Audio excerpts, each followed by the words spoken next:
പണ്ടത്തെ കാലത്തെ വെച്ച് നോക്കുമ്പോൾ ഇന്നത്തെ റിലേഷൻഷിപ്പ് ഒക്കെ ഭയങ്കര ഷോർട്ടാണ്. പെട്ടെന്ന് തന്നെ ആൾക്കാർ ബ്രേക്കപ്പ് ആവും. 1 മാസം മുതൽ 2 വർഷം വരെയൊക്കെ ഇന്നത്തെ റിലേഷൻഷിപ്പ് നിലനിൽക്കാറുള്ളൂ. പല ആൾക്കാരും ഇഷ്ടം, പ്രണയം എന്ന് പറയുന്നത് നമ്മൾ ആദ്യം കാണുമ്പോൾ ഉണ്ടാവുന്ന ഒരു സ്പാർക്കിനെയാണ്. അതായത് ഒരാളെ കാണുമ്പോൾ നമ്മുടെ ഹാർട്ട് ബീറ്റ് കൂടുന്നു, അയാളുടെ മെസ്സേജും ഫോൺ കോളും വരുമ്പോൾ നമ്മൾ അറിയാണ്ട് ഹാപ്പി ആവുന്നു, നമ്മുടെ മുഖത്തൊരു പുഞ്ചിരി വരുന്നു, 24 മണിക്കൂർ അവരോട് സംസാരിക്കണമെന്ന് തോന്നുന്നു, അവരെ തൊടണമെന്ന് തോന്നുന്നു.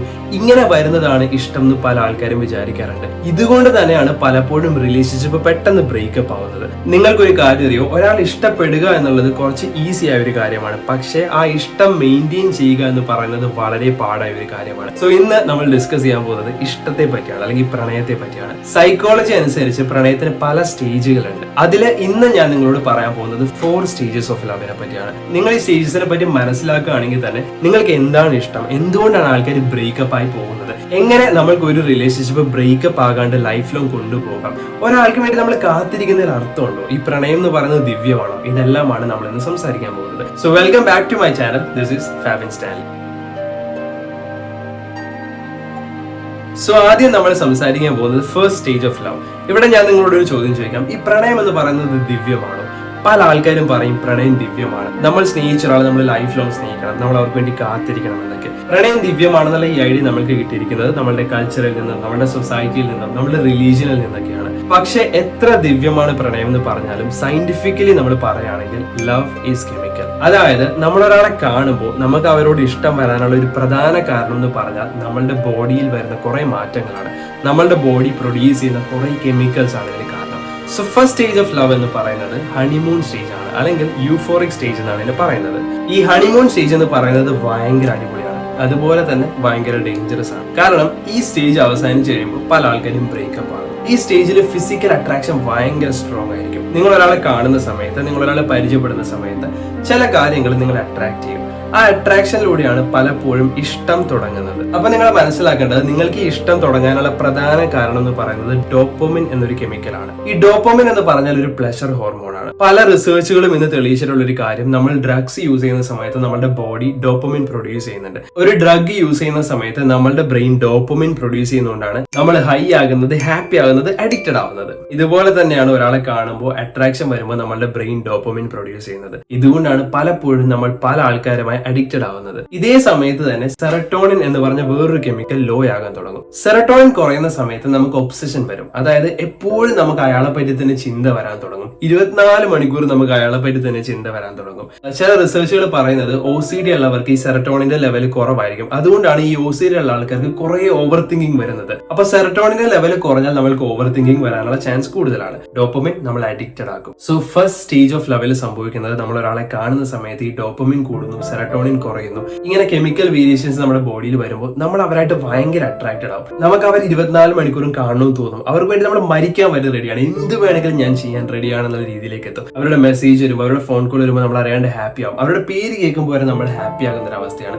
ഇതേ സ്റ്റേജിൽ തന്നെയാണ് നമ്മൾ നമ്മുടെ പാർട്ണറെ ഐഡിയലൈസ് ചെയ്യും. അതായത് അവരുടെ ഒരു നെഗറ്റീവ് ഭാഗം നമുക്ക് കാണാൻ പറ്റില്ല. കാരണം ഈ സ്റ്റേജിൽ നമ്മളുടെ പ്രീ ഫ്രണ്ടൽ കോർട്ടെക്സ്, അതായത് നമ്മുടെ ബ്രെയിൻ്റെ ഒരു ഭാഗമാണിത്, കുറച്ചുകൂടി ക്രിട്ടിക്കൽ ആയിട്ട് അല്ലെങ്കിൽ നെഗറ്റീവ് ആയിട്ട് അല്ലെങ്കിൽ ഒരു കാര്യം ജഡ്ജ് ചെയ്യാൻ നമ്മളെ സഹായിക്കുന്ന ഒരു ഭാഗമാണ് പ്രീ ഫ്രണ്ടൽ കോർട്ടെക്സ്. ഇത് ഓഫ് ആയിരിക്കും. ഇതുകൊണ്ട് തന്നെയാണ് പലപ്പോഴും നമ്മൾ ഒരു റിലേഷൻഷിപ്പ് സ്റ്റാർട്ട് ചെയ്യുന്ന സമയത്ത് നമുക്ക് നമ്മുടെ പാർട്ട്ണറിന് നെഗറ്റീവ് ഒന്നും കാണാൻ പറ്റാത്തത്. നമ്മൾ അവരെ ഭയങ്കരമായിട്ട് ഐഡിയലൈസ് ചെയ്ത് നമ്മൾ അവർ വലിയൊരാളായിട്ടായിരിക്കും കാണുന്നത്. ഫസ്റ്റ് സ്റ്റേജ് ഓഫ് ലവ് നിങ്ങൾക്ക് ഒരു അടിപൊളി എക്സ്പീരിയൻസ് ആയിരിക്കും തരാൻ പോകുന്നത്. പക്ഷേ മനസ്സിലാക്കുക, ഫസ്റ്റ് സ്റ്റേജ് ഓഫ് ലവ് അല്ല ലവ് എന്ന് പറയുന്നത്. അത് കഴിഞ്ഞിട്ട് നിങ്ങൾ പോകാൻ പോകുന്നതാണ് second stage of love, early attachment. നമ്മളൊരാളെ കാണുന്നു, ഇഷ്ടപ്പെടുന്നു, നമ്മൾ അവരോട് 24 മണിക്കൂർ സംസാരിക്കാൻ റെഡിയാവുന്നു, നമ്മൾ എന്തും ചെയ്യാൻ റെഡിയാവുന്നു, നമുക്ക് അവരുടെ അടുത്ത് പോയിരിക്കാൻ തോന്നുന്നു. ഇതെല്ലാം കഴിയുമ്പോൾ പതുക്കെ പതുക്കെ നിങ്ങൾ അറ്റാച്ച്ഡ് ആവാൻ തോന്നും. ചില ആൾക്കാർ ഫിസിക്കലി അറ്റാച്ച്ഡ് ആവാൻ തുടങ്ങും. ഈ ഫിസിക്കൽ ടച്ച് വഴിയൊക്കെ നമ്മുടെ ബോഡി വേറൊരു ഹോർമോൺ പ്രൊഡ്യൂസ് ചെയ്യും. അതാണ് ഓക്സിറ്റോസിൻ എന്ന് പറയുന്നത്. ഓക്സിറ്റോസിൻ ലവ് ഹോർമോൺ ആണ്. ഓക്സിറ്റോസിൻ ആണ് ആൾക്കാരെ അറ്റാച്ച്ഡ് ആക്കുന്നത്. ഒരു അമ്മയും കുഞ്ഞിനെയും അറ്റാച്ച്ഡ് ആക്കുന്നത് വരെ ഓക്സിറ്റോസിൻ ആണ്. ഓക്സിറ്റോസിൻ കൂടുതൽ പ്രൊഡ്യൂസ് ആവുന്നത് ഫിസിക്കൽ ടച്ച് വഴിയാണ്. അതുകൊണ്ട് തന്നെയാണ് ഫിസിക്കലി അടുക്കുന്ന ആൾക്കാർ കുറച്ച് കൂടുതൽ അറ്റാച്ച്ഡ് ആവുന്നത്. നിങ്ങളുടെ ബോഡി ഓക്സിറ്റോസിൻ പ്രൊഡ്യൂസ് ചെയ്യുന്ന സമയത്ത് നിങ്ങൾക്ക് അവരായിട്ട് ഒരു ട്രസ്റ്റ് വരും. അതുകൊണ്ട് തന്നെ നിങ്ങൾ അവരായിട്ട് അറ്റാച്ച്ഡ് ആവും. പിന്നെ 24 മണിക്കൂർ നിങ്ങൾക്ക് അവരോട് സംസാരിക്കണമെന്ന് നിർബന്ധമൊന്നുമില്ല. അപ്പൊ നിങ്ങൾ എങ്ങനെയാണ് സെക്കൻഡ് സ്റ്റേജിൽ എത്തിയെന്ന് മനസ്സിലാക്കുക എന്ന് വെച്ചാൽ, സെക്കൻഡ് സ്റ്റേജിൽ നിങ്ങൾക്ക് സമാധാനമായിട്ട് ഉറങ്ങാം. അതായത് ഫസ്റ്റ് സ്റ്റേജിൽ നിങ്ങൾ 24 മണിക്കൂർ അവരെ പറ്റി ചിന്തിച്ചുകൊണ്ടിരിക്കും. ഉറങ്ങാൻ പോകുന്ന സമയത്ത് വരെ നിങ്ങൾക്ക് അവരെ പറ്റിയായിരിക്കും ചിന്ത, നിങ്ങൾ ഭയങ്കര ഇമോഷണൽ ഹൈ ആയിരിക്കും. പക്ഷേ സെക്കൻഡ് സ്റ്റേജിൽ എത്തുമ്പോൾ നിങ്ങൾക്ക് സമാധാനമായിട്ട് ഉറങ്ങാം, നിങ്ങൾക്ക് നിങ്ങളുടെ കാര്യങ്ങളൊക്കെ കൃത്യമായിട്ട് ചെയ്യാം. 24 മണിക്കൂർ നിങ്ങൾക്ക് അവരെ പറ്റി സംസാരിക്കുക, അവരോട് സംസാരിക്കണമെന്നൊന്നുമില്ല. കാരണം നിങ്ങൾക്ക് അവരുടെ ട്രസ്റ്റ് വന്നിട്ടുണ്ട്. ഇനിയാണ് നിങ്ങൾ ഭയങ്കര ഡേഞ്ചറസ് ആയ സ്റ്റേജിലേക്ക് പോകുന്നത്, ക്രൈസിസ് സ്റ്റേജ്. ഈ ക്രൈസിസ് സ്റ്റേജ് കടന്നു കഴിഞ്ഞാൽ നിങ്ങൾക്ക് വേണമെങ്കിൽ പറയാം നിങ്ങളുടെ റിലേഷൻഷിപ്പ് സക്സസ്ഫുൾ ആയെന്ന്. ക്രൈസിസ് സ്റ്റേജ് എത്ര നാൾ നിൽക്കും എന്നുള്ളതിനൊരു കൃത്യമായ ആൻസർ ഒന്നും നമുക്ക് ആക്ച്വലി പറയാൻ പറ്റില്ല. ഞാൻ കഴിഞ്ഞ തവണ സ്റ്റേജസ് ഓഫ് ലവിനെ പറ്റി ഇൻസ്റ്റാഗ്രാമിൽ റീൽ ഇട്ട സമയത്ത് കുറെ ആൾക്കാർ കമന്റ് ചെയ്തിട്ടുണ്ടായിരുന്നു, ഞങ്ങൾ 5 വർഷം കഴിഞ്ഞു, ഞങ്ങൾ 6 വർഷം കഴിഞ്ഞു, ഞങ്ങൾ 7 വർഷം കഴിഞ്ഞു എന്നൊക്കെ. പക്ഷെ നമ്മൾ മനസ്സിലാക്കേണ്ടത് എത്ര വർഷം നിങ്ങൾ ഒരാളുടെ കൂടെ ആയിരുന്നു എന്നുള്ളതല്ല ഇവിടെ ഇമ്പോർട്ടന്റ് ആയ ഒരു കാര്യം. നിങ്ങൾ കൂടെ ആയിരിക്കുന്ന സമയത്ത് രണ്ടുപേരും ഹാപ്പിയാണോ? നിങ്ങൾ ചിലപ്പോൾ റിലേഷൻഷിപ്പിൽ ഹാപ്പി ആയിരിക്കാം, നിങ്ങൾ ചിലപ്പോൾ ഫസ്റ്റ് സ്റ്റേജിൽ തന്നെ ആയിരിക്കാം, നിങ്ങളുടെ പാർട്ട്ണർ ഫസ്റ്റ് സ്റ്റേജിൽ തന്നെയാണോ, നിങ്ങളുടെ പാർട്ട്ണർ നിങ്ങളായിട്ട് ഹാപ്പി ആണോ? ഇതെല്ലാം നമ്മൾ മനസ്സിലാക്കണം. നമ്മൾ എപ്പോഴും മനസ്സിലാക്കണം, ചിലപ്പോൾ നിങ്ങൾ ആ ഫസ്റ്റ് സ്റ്റേജിലായിരിക്കും, നിങ്ങൾ ഹാപ്പി ആയിരിക്കും, നിങ്ങളുടെ പാർട്ട്ണർ ഹാപ്പി ആണോ എന്നുള്ളത് നിങ്ങൾ മനസ്സിലാക്കേണ്ടതുണ്ട്. സോ തേർഡ് സ്റ്റേജ് ആണ് ക്രൈസിസ് സ്റ്റേജ് എന്ന് പറയുന്നത്. ഈ സ്റ്റേജിലാണ് കുറെ ഡിഫറൻസ് ഉണ്ടാകുന്നത്. ഈ സ്റ്റേജ് ആണ് വളരെ വളരെ ഇമ്പോർട്ടന്റ്. കാരണം ഈ സ്റ്റേജ് കടന്നു കിട്ടിയാൽ മാത്രമേ നിങ്ങൾക്ക് റിലേഷൻഷിപ്പ് മുമ്പോട്ട് കൊണ്ടുപോകാൻ പറ്റുള്ളൂ. പല ആൾക്കാരും ഈ സ്റ്റേജിലാണ് ബ്രേക്കപ്പ് ആവുന്നത്. അതിന് കാരണം എന്താണെന്നറിയോ? പല ആൾക്കാർക്കും ഇഷ്ടം എന്ന് പറയുന്നത് ജസ്റ്റ് ഒരു സ്പാർക്കാണ്. നമ്മൾ അവരെ കാണുമ്പോൾ ഉണ്ടാകുന്ന സന്തോഷം, അല്ലെങ്കിൽ അവരോട് ഉണ്ടാകുന്ന ഫിസിക്കൽ അട്രാക്ഷൻ, ഇതൊക്കെയാണ് ഇഷ്ടം എന്ന് വിചാരിക്കും. അതുകൊണ്ട് തന്നെ ആ ഇഷ്ടം കുറയുമ്പോൾ, അതായത് ഈ ഫസ്റ്റ് സ്റ്റേജ് സെക്കൻഡ് സ്റ്റേജ് കഴിയും, നിങ്ങളുടെ ഡോപ്പമിന്റെ ലെവൽ കുറയാൻ തുടങ്ങും. അപ്പൊ നിങ്ങളുടെ എക്സൈറ്റ്മെന്റ് ഒക്കെ കുറയും. പിന്നെ നിങ്ങൾ എപ്പോഴും സംസാരിക്കുന്ന ഒരാളായി മാറും. നിങ്ങൾക്ക് പതുക്കെ പതുക്കെ അവരെ മടുക്കാൻ തുടങ്ങും. ഇങ്ങനെ മടുക്കാൻ തുടങ്ങുമ്പോഴാണ് നിങ്ങൾ തേർഡ് സ്റ്റേജിലേക്ക് ആക്ച്വലി എത്തുന്നത്. ഈ തേർഡ് സ്റ്റേജിൽ നിങ്ങൾക്ക് സ്ട്രെസ് ഹോർമോൺസ് വരെ പ്രൊഡ്യൂസ് ആകാൻ തുടങ്ങും. ഈ തേർഡ് സ്റ്റേജിൽ എത്തുന്ന സമയത്താണ് പല ആൾക്കാരും റിയലൈസ് ആവുന്നത്. കാരണം ഈ ഫസ്റ്റ് സ്റ്റേജ് എന്ന് പറയുന്നത് നമ്മൾ ഈ ലവ് ഇസ് ബ്ലൈൻഡ് എന്നൊക്കെ പറയുന്നത് പോലെയാണ്. നമുക്ക് ആക്ച്വലി നമ്മുടെ പാർട്ട്ണറിന്റെ ഒരു നെഗറ്റീവ് കാര്യവും കാണാൻ പറ്റില്ല.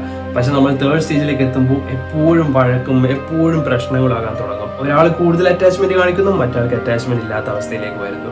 ഇവിടെ എത്തുമ്പോഴാണ് നിങ്ങൾക്ക് മനസ്സിലാവുന്നത് this was not the right choice. എനിക്ക് എന്തോ ഒരു തെറ്റ് പറ്റി, ഇങ്ങനെയുള്ള ഒരാളല്ലല്ലോ ഞാൻ ഇഷ്ടപ്പെട്ടത്, ഇപ്പൊ ഞാൻ ആഗ്രഹിക്കുന്ന പോലെ എനിക്ക് ഇമോഷണൽ സപ്പോർട്ട് ഒന്നും കിട്ടുന്നില്ലല്ലോ. ഇതിന്റെ ശരിക്കുള്ള ഒരു കാരണം എന്ന് പറഞ്ഞാൽ നമ്മൾ ഫസ്റ്റ് സ്റ്റേജ് ഓഫ് ലവ് ആണ് ഇഷ്ടം എന്ന് വിചാരിച്ചുകൊണ്ട് മാത്രമാണ്. അതുപോലെ തന്നെ നമ്മൾ ഒരാളെ കാണുന്ന സമയത്ത് നമുക്കുണ്ടാകുന്ന അട്രാക്ഷൻ അല്ല ഇഷ്ടം എന്ന് പറയുന്നത്. അതുകൊണ്ട് തന്നെ ഒരാളെ കാണുമ്പോൾ നിങ്ങൾ ഫിസിക്കലി അട്രാക്റ്റഡ് ആവുന്നു, അല്ലെങ്കിൽ നിങ്ങളുടെ ഇമോഷൻ ഭയങ്കര ഹൈ ആകുമ്പോൾ നിങ്ങൾക്ക് അവരുടെ കൂടെ ആയിരിക്കാനൊക്കെ തോന്നും. പക്ഷെ ആ ഒരു ഫീലിംഗ് അല്ല ഇഷ്ടം. ആ ഒരു ഫീലിംഗ് ആണ് ഇഷ്ടം എന്ന് വിചാരിക്കുന്ന പലരുമാണ് ക്രൈസിസ് സ്റ്റേജ് ആവുമ്പോൾ ബ്രേക്കപ്പ് ആവും. 5 years to 7 years വരെയൊക്കെ പോകാം. പക്ഷെ മനസ്സിലാക്കേണ്ടത് ഇന്ന് കാലം മാറിയതുകൊണ്ട് തന്നെ ഇന്ന് പല ആൾക്കാരും എല്ലാം സ്പീഡപ്പ് ആക്കാൻ നോക്കും. അതുകൊണ്ട് തന്നെ പലപ്പോഴും ഫസ്റ്റ് സ്റ്റേജ് ഒക്കെ വേഗം കടന്നു പോവുകയും ക്രൈസിസ് സ്റ്റേജിലേക്ക് വേഗം എത്തുകയും ആൾക്കാർ വേഗം ബ്രേക്കപ്പ് ആവുകയും ചെയ്യും. നിങ്ങൾ എപ്പോഴും മനസ്സിലാക്കേണ്ട, ഒരാളെ കാണുമ്പോൾ നിങ്ങൾക്ക് ഉണ്ടാവുന്ന ഹൈ ഇമോഷന്റെ പുറത്ത് നിങ്ങൾ ഒരാളുടെ ഇഷ്ടമാണെന്ന് പറഞ്ഞാൽ പലപ്പോഴും അത് പെട്ടെന്ന് തന്നെ ബ്രേക്കപ്പ് ആവും. അതുകൊണ്ട് തന്നെ മിനിമം 6 months എന്ന് ഞാൻ പറയും, പക്ഷെ അത് മിനിമം ആണെന്ന് ഓർക്കണം.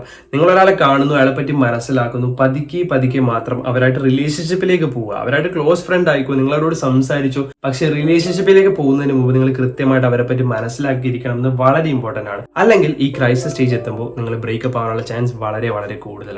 ഈ ക്രൈസിസ് സ്റ്റേജിൽ നിങ്ങൾ നിങ്ങളുടെ പാർട്ട്ണറിന്റെ എല്ലാ നെഗറ്റീവ് കാര്യങ്ങളും നിങ്ങൾക്ക് കൃത്യമായി കാണാൻ പറ്റും. ആ സമയത്ത് നിങ്ങൾ ആകെ വിഷമിക്കാൻ തുടങ്ങും, അല്ലെങ്കിൽ നിങ്ങൾക്ക് അഡ്ജസ്റ്റ് ചെയ്യാൻ ഭയങ്കര പാടായിരിക്കും.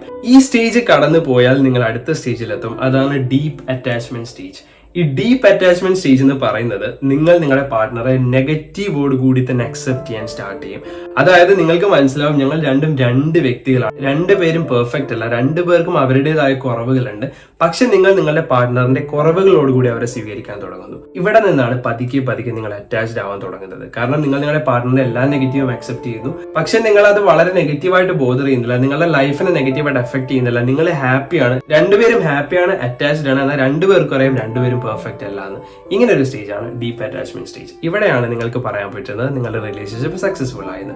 അപ്പൊ നിങ്ങൾ മനസ്സിലാക്കേണ്ടത് എത്ര വർഷം എന്നുള്ളതല്ല, കുറെ വർഷങ്ങൾ എടുക്കും. കാരണം ഒരാളെ ഇഷ്ടമാകാൻ ഈസിയാണ്. ആൻഡ് ഇഷ്ടം എന്ന് പറയുന്നത് ഒരിക്കലും നമുക്ക് ഉണ്ടാകുന്ന ഫിസിക്കൽ അട്രാക്ഷൻ അല്ല. നിങ്ങൾക്ക് നിങ്ങളുടെ പാർട്ട്ണറോട് എത്രത്തോളം ഫ്രണ്ട്ഷിപ്പ് ഉണ്ട്, അതാണ് വളരെ ഇമ്പോർട്ടന്റ് ആയ ഒരു കാര്യം.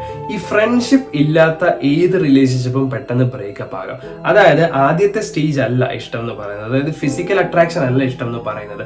അല്ലെങ്കിൽ നിങ്ങൾക്ക് നിങ്ങളുടെ പാർട്ട്ണറിന്റെ ഒരു ടാലന്റ് കാരണോ, അല്ലെങ്കിൽ ബാക്കിയുള്ളവർക്കൊക്കെ അയാൾ ഇഷ്ടമായതുകൊണ്ടോ, അല്ലെങ്കിൽ അയാൾ എല്ലാവരും മുമ്പിൽ ഭയങ്കര ലീഡറാണ്, അയാൾക്ക് കുറെ ടാലന്റ് ഉണ്ട്, ഇതുകൊണ്ടുണ്ടാകുന്ന ഇഷ്ടങ്ങളെല്ലാം ഫസ്റ്റ് സ്റ്റേജും സെക്കൻഡ് സ്റ്റേജും കഴിയുമ്പോൾ തന്നെ ബ്രേക്കപ്പ് ആവും. അപ്പൊ നിങ്ങൾ മനസ്സിലാക്കേണ്ടത് ഒരാളെ മനസ്സിലാക്കാം. ആൻഡ് നിങ്ങൾക്ക് എപ്പോഴും ഒരു ഐഡിയ ഉണ്ടാവണം നിങ്ങളുടെ പാർട്ട്ണർ എങ്ങനെയായിരിക്കണം. ആ ഐഡിയ അനുസരിച്ചുള്ള ഒരാളാണെന്ന് മനസ്സിലാക്കിയതിന് ശേഷം മാത്രം ഒരാളോട് ഇഷ്ടമാണെന്ന് പറയുക. അല്ലെങ്കിൽ റിലേഷൻഷിപ്പ് പെട്ടെന്ന് ബ്രേക്കപ്പ് ആവാനുള്ള ചാൻസ് കൂടുതലാണ്. നമ്മൾ ഇതിനെപ്പറ്റി കൂടുതൽ സംസാരിക്കുന്നതായിരിക്കും. എന്തായാലും നിങ്ങളുടെ ഡൗട്ട് അല്ല നിങ്ങൾ കമന്റ് ചെയ്യുക. ഞാൻ എല്ലാ കമന്റുകളും പരമാവധി വായിക്കാൻ ശ്രമിക്കുന്നുണ്ട്. അതുപോലെ തന്നെ നിങ്ങൾ ഇതുവരെ ചാനൽ സബ്സ്ക്രൈബ് ചെയ്തിട്ടില്ലെങ്കിൽ എന്തായാലും സബ്സ്ക്രൈബ് ചെയ്തേക്കുക. സോ അടുത്ത വീഡിയോയിൽ കാണുന്നത് വരെ bye. Thank you so much.